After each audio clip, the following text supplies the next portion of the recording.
Hello there everyone and welcome to another episode of the Touch Gloves podcast where you're as usual joined with Richard and Jackson. Right? Spot on mate, it's a bit cold today, a bit cold. tired. We're back after A short hiatus of 2 weeks? longer than that, 3 weeks. 3 weeks. 3 weeks, yeah. We haven't really had a lot going on aside from the build up to Fury Wilder, finally. Building that up in every single podcast. I was hyped, I was quite hyped for it. I think that the first podcast was October. It's built up all the way to December, plus the 3 weeks we've had off. Yeah, I mean, it lived up to the hype, don't get us wrong. Guaranteed. Good fight to watch. I enjoyed it. Controversial with the result, but I think we've all let it go now. I think we can all agree. look to the future. Potential it's rematch over on the and cards. There's nothing we can do to change it. Nah. Despite what absolute, well, won't go there. Won't go further than what I want to call them, but I mean, Alejandro Rochin or something, given Wilder the first 4 rounds. I mean, overall, what do you think? Were you expecting a draw? through the whole build-up, I was expecting Fury's the man, and Fury's going to take it because it's just written that Fury's going to beat Wilder and he's going to face Joshua. But as I was getting close to the fight on the night, I was thinking, well, Wilder's a big man, and Wilder's got a knockout punch. Fury doesn't. And then on top of that, I was thinking, well, Wilder's technique's absolutely awful. Fights with his arms down. I don't think he's just got the footwork in him either. I think he succeeded the way he has just because he can knock out. So one or two of his fights he hasn't knocked the other person out. Yeah, I mean, Wilder is just, he's a good boxer, but technique wise he's on, Fury's got that on another level. That's Fury's best fight I think ever. I think that's one of the best boxing fights ever. Mainly because he boxed. Yeah, it was a proper fight. And I really don't know how the scoring's got first 4 rounds to Wilder by that Alejandro. Oh my god. Yeah, well, I was waiting. I was like, right, last few rounds were a bit messy for Fury, but otherwise, he's got this. This is easily Fury's. And then when it's announced as a no contest, I'm like, what? I'm pretty much falling asleep. 6 a.m. and it's a no contest. I felt robbed. I felt absolutely cheated and robbed. But that's just the world of boxing, isn't it? You have to bring it down to a neutral point. You're watching it from a neutral perspective. You don't care who wins, right? Yeah. Who would you class a draw between someone that gets 2 knockdowns to the other person who completely outboxed the other person? Would you class that as a draw? Do you think comparing both of them it's the same, that if you smash someone around the ring for 5 to 7 rounds, do you class that the same as knocking a person down twice? No. As vital and important as a knockdown is, I don't think it compares to how Fury outboxed Wilder. Because the first one, it literally looked like he tripped up from the angle I was watching. Mm-hmm. But the second one, I was baffled by the punch itself. It was such a clean, pristine combo of Diaz and Fury, and then bringing it back around to just absolutely waste him. I thought that was it. I thought the fight's over. There's absolutely no chance he's getting back from this. And then he just rises from the dead like Jesus did on Easter Sunday, man. Absolutely mental the way he just sits up and he's referee's making him jog about. See him lying on the floor and he's just looking up and you're just thinking. You saw the eyes rolling back. He was out of it after that punch. Completely. But I don't know what snapped. In the post-match, in the post-fight interview, he said it was Jesus tapping him on the shoulder or something along those lines. But I mean, honestly, it takes something in a man himself to get back from a punch like that. Yeah, I mean, I don't know. It's just it's mad. It's mad. I mean, I won't go into the religious perspective, but it's crazy to think something like that can inspire you to, push forward and get back into something like everyone knocked out. Everyone has a motivator, and for Fury to come back from the brink of suicide, find his faith, become a religious man. It seems like he's really done a 180 on his life, which is always good to see because there's talent there, and you don't want talent to be wasted by bad decisions. I mean, he is an absolute athlete because what he's achieved over the past year, he's lost around 10 stone. It was a lot of weight. He's in a year with 3 fights along the way, losing 10 stone. That is just absolutely unheard of. Regardless of the outcome, his journey in the past year is really inspiring. Exactly. Coming back from having the brink of suicide, 10 stone heavier than he is now, and then having a fight to end off this year. Yeah. One of the greatest fights of all time between two disappears heavyweights. For 2 years out of boxing. Honestly, it's one of the greatest comebacks ever.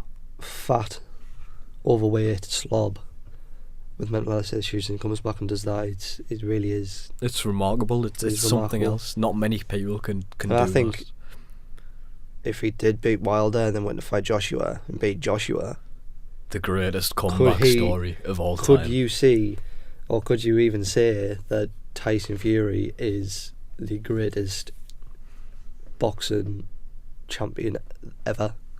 I think with a storyline like that backing him, that definitely puts it into perspective. Everyone likes a good storyline between fighters. You think, I know we mention it a lot, but Nurmagomedov, McGregor, the history with the bus. Everyone likes a good story before a fight. If that was to happen, if ever in the future there's a Fury Joshua fight, Fury wins, would you say Fury's the best boxer in the world? Or the best boxer in history? In history? I'd say he's one of the best heavyweights in history. Who do you think is the best boxer? Best boxer in history? I don't want to sound like the boxing fanboy, but we've seen it happen with Ali. You go back, you look at all the old Ali fights.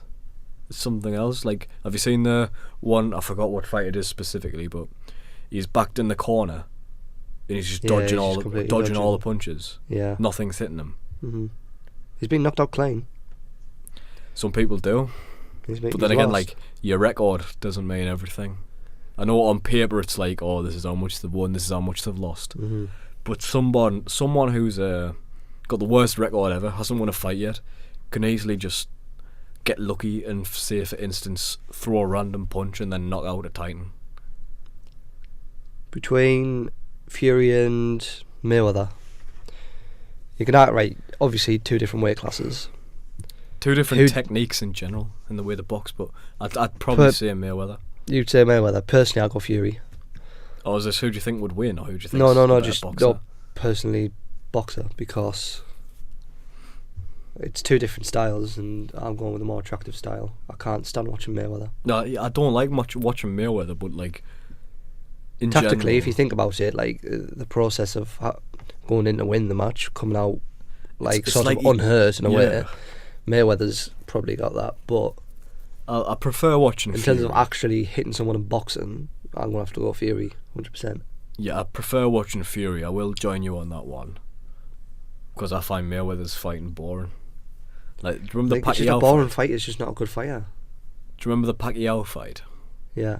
It was just the first half of that fight was solid boxing, and then the last half was literally Mayweather getting chased.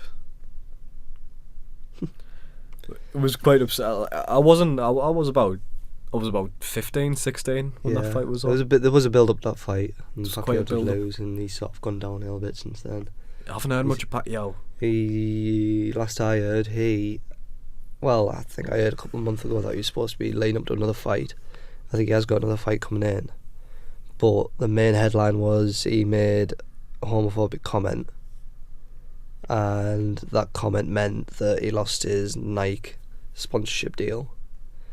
He lost other deals with companies that he was associated with as well. Yeah.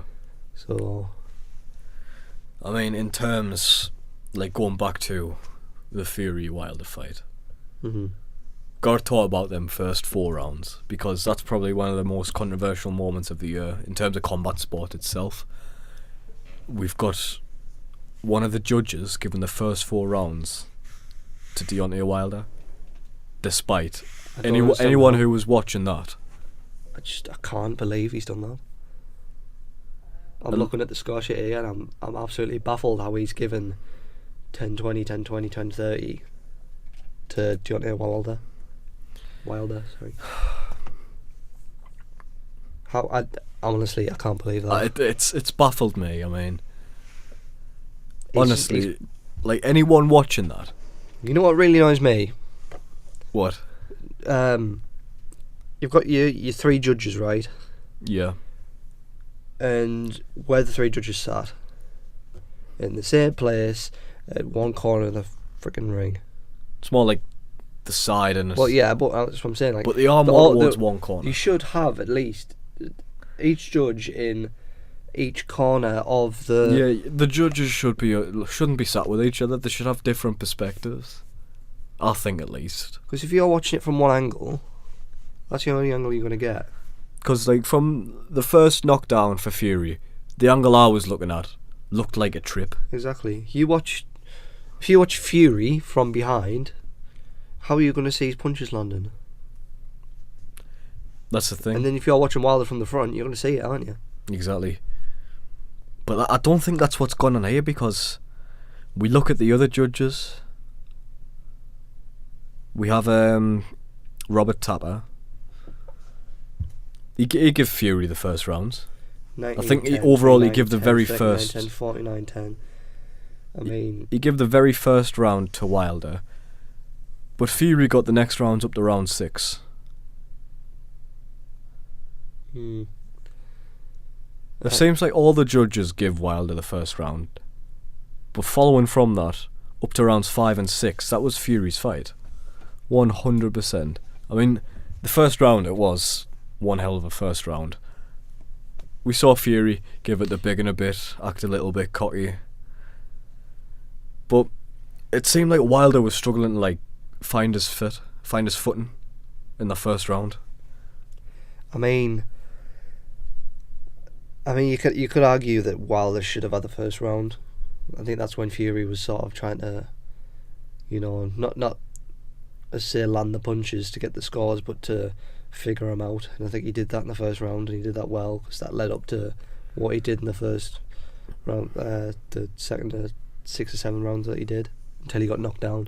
Yeah. I mean, he absolutely outboxed him till the point where he was absolutely knackered, and which just allowed Wilder to capitalise when he's trying to get his breath back and knock him down.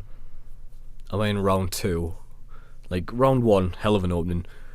Round 2 for Fury, it seemed like he was keeping it a lot more safe. Yeah.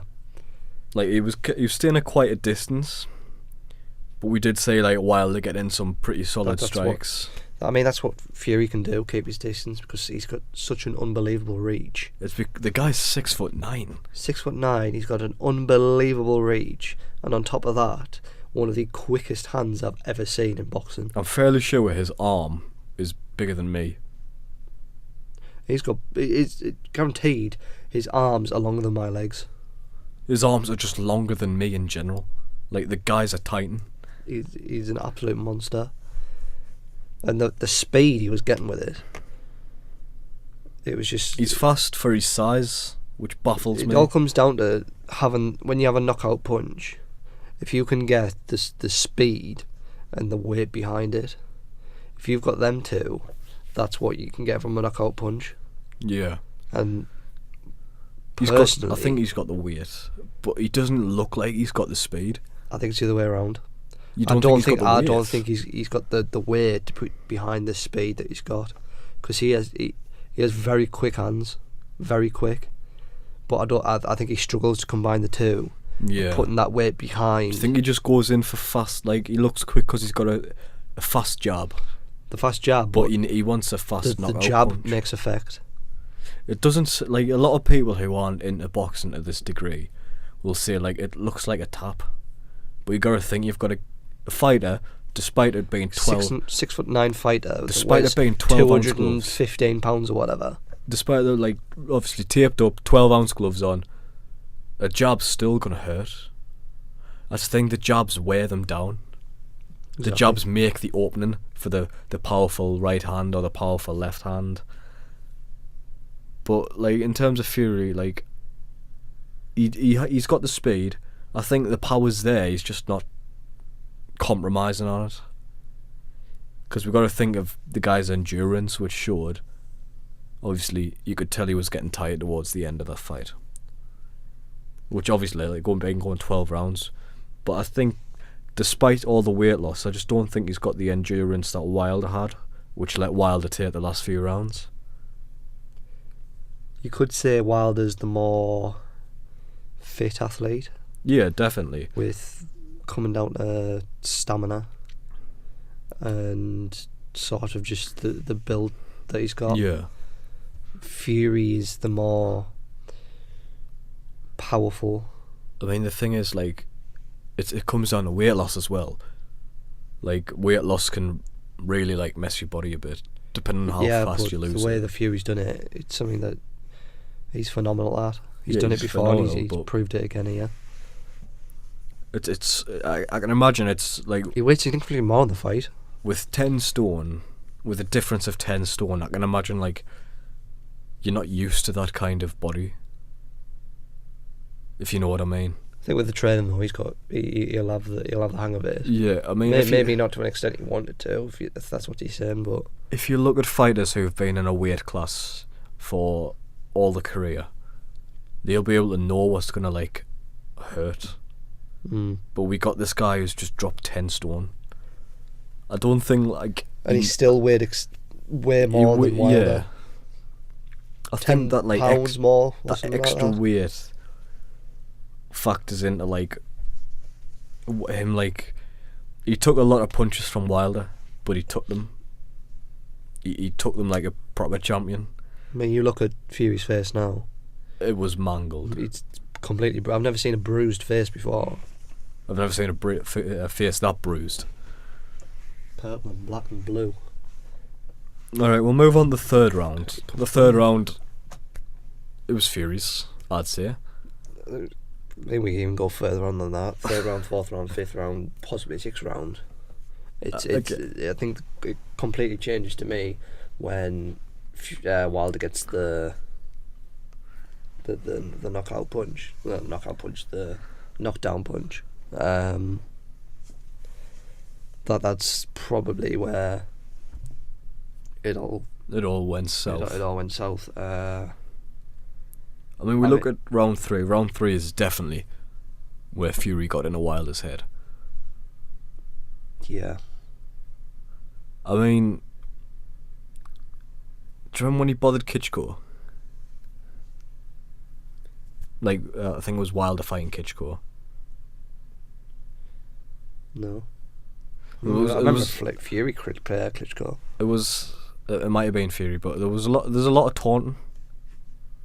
And in the heat of the moment, like, if someone's doing your head in, you're gonna go for them. But obviously that's how the more composed fighter tackles that. We saw Wilder just throwing whatever he could, trying to hit Fury. He missed far too much. It was just minor details. I was taking notes during the fight, but I forgot my notebook today, so I'm just kind of reevaluating in my head. I'm just looking at sort of the last couple of rounds of what total points have been given to Fury and Wilder, I really want to ignore that Alejandro Roshin score, because that is really annoying me looking at that. The fact that he's given a lot 111 to a lot Tyson of Fury. people have called corruption. What do you think? I mean,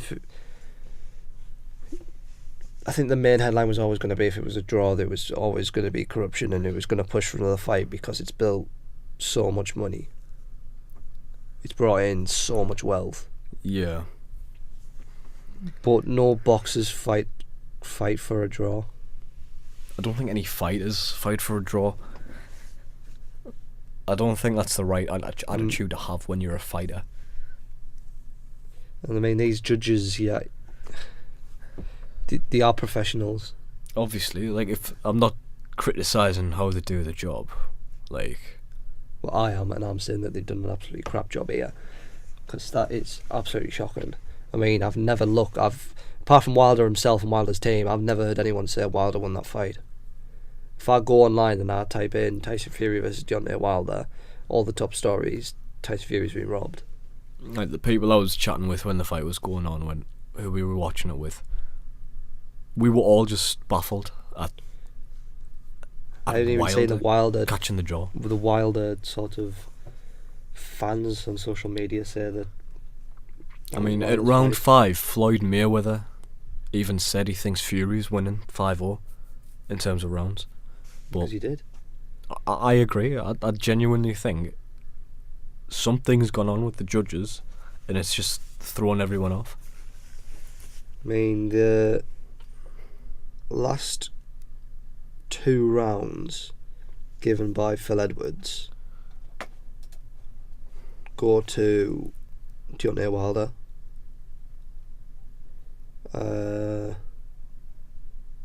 Both go to the Wilder. I'd say Wilder did have, like, it was Wilder's towards the end. Only just clinching it though.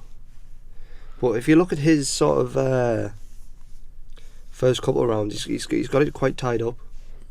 Who we look at? Phil Edwards. Phil Edwards. If you look at Yeah. his first 5 rounds, It's the same with Robert Tappers though. 29-28, 39-37, 49-46. It's literally 2 or 3 sort of points given between the two fighters. I'd Just for Fury. I'd say Phil Edwards and Tapper both did solid jobs, but we just look at Alejandro Roshin. Like, there's no way on earth Wilder had them first 4 or 5 rounds. Edwards has made it look very close between for the first 5 rounds. The points that he's given made it, even though Fury clearly outboxed him, he's made it look so sort of tight and similar that it was a matched competition when it clearly wasn't in that first 5 rounds. That first 5 rounds was definitely Tyson Fury. Anyone who watched that fight would see it was all, like, the first 5 rounds easily Fury's. We even look at round 6, like, Wilder was still struggling. But, you know, like, he was still fast enough, but you could see he was struggling. Even round 7, it was a point where Wilder needed to step up. Yeah. And it baffles me, like, he managed to get a draw coming this late in the game. Mm-hmm. I think what we need to do is stop dwelling on this, because it gets to your head when you when you keep looking at it and you're just thinking, why I don't understand how. What do you want to see from the future of this? Do you want to see Fury Wilder 2? Yeah, I do. I want to see a rematch, because anyone knows that was Fury's fight, and I think, like, the guy's come back from absolutely nothing, being the lowest of low, and he's being cheated out of this. I want to see a rematch. I want to see Fury win it. We'll see a rematch before Joshua Fury fight. I think the agreement was the winner of this fight's Joshua, and obviously we don't have a winner, which is the unfortunate thing. Even though anyone with a pair of eyes and a brain could see, that was easily Fury's fight. 100%. What about just sort of moving away from Fury Wilder? What about Joshua? I think Do you think Joshua would beat Fury and Wilder he'd beat Wilder. comfortably, or A scrape. I think Fury's better than Joshua. That's a controversial that statement. is a very controversial statement. That would create an absolute storm of arguments. I don't know if I'm just like riding the Fury train at the minute, or if I'm just hyped like coming out of He's not wanting to get off. the Fury fight, but I think Fury could take Joshua. I mean, it's two Brit boxers, so whoever wins is sort of like, well, if you're English, you're happy either way. It just depends which one you prefer. Oh, it's gonna be I mean, you've got the Golden Boy Joshua versus the Tank. the Gypsy King. I've absolutely just ruined my chair there. The Ooh. Gypsy King versus our Golden Boy. I couldn't call it. I really couldn't. Oh, it's a breakthrough for British boxing. Absolutely, 100%. Fantastic. I'm just excited for the future, really. I want to see this very much. Next year should hold some incredible fights. Absolutely. We look better when the bell rang. Did you see the moment the bell rang? Whose arms flew up? Who was parading around the stage? Exactly. The ring. Sorry. Yeah. And then who was cowering in the corner and thinking he'd lost? Like, even there, Any other could just come out and say, I think I won that fight. Fury was. All Fury was saying on the mic was, "Yeah, I won that fight." Robbed. Absolutely robbed. I think that's going to be the title of this podcast. Touch Gloves 5. Touch Fury Gloves robbed. 5. Fury robbed. I think we'll do another tomorrow because we've had a UFC event on. Plenty going on from the UFC. Quite a lot, but I don't want this. Very, very controversial stuff going on there. I don't want this going on too long, so we'll bounce back tomorrow. Bounce back tomorrow. We'll drop another podcast 2 in 1 week. Oh, Can't wait. and then Can't wait. we've got some more next week, as well as our predictions for our UFC controversial name, John Jones. Mr. John Jones. Mr. John Jones. Got a lot to say about him. But in terms of the Wilder Fury fight, Wilder Fury fight. To sum up, Fury's been robbed. The judges are hypocrites, and there's something that needs to change in boxing in terms of how decisions go. That's all I have to say. I'm done. I'm done. Did it live up to the hype though? Lived up to the hype, but I'm done. I agree on the points you make. Like, I think having all the judges on one side of the ring is a bit shaky. And people are gonna be like, oh, it's like, the classical couch supporter and all that. Like, you see a lot more when you've got a different angle. There's so many things I can complain about, and obviously other people complain about it. It's just making our voice heard. But this isn't something that's going to change because, well, it's just not. It just is what it is. I don't think, like, It is what it is, and that's how it's going to stay. people don't think it needs to change. But after, like, what we've seen, I don't know. I think it does. I think people on the couches have the best view. Because, yeah, you can see it in person, but, like, you're watching it on BT Sport, you're seeing it from every angle possible. Don't forget you got the big TV that's hanging above The the big ring. hanging TV for the people in the back see more than the judges who see one angle. Unbelievable. But I think to round it up. Round it up there. Yeah. We're gonna Fury bounce. Wilder, we've had our say. It's over now. We can look forward to Fury Wilder 2. Fury Wilder 2 if there is one. Or I think there will be one. I think they'll definitely push for one. But As for now, thank you. yeah, thanks for listening. We'll be back again tomorrow with the UFC roundup. But yeah, thank you for listening. Take care.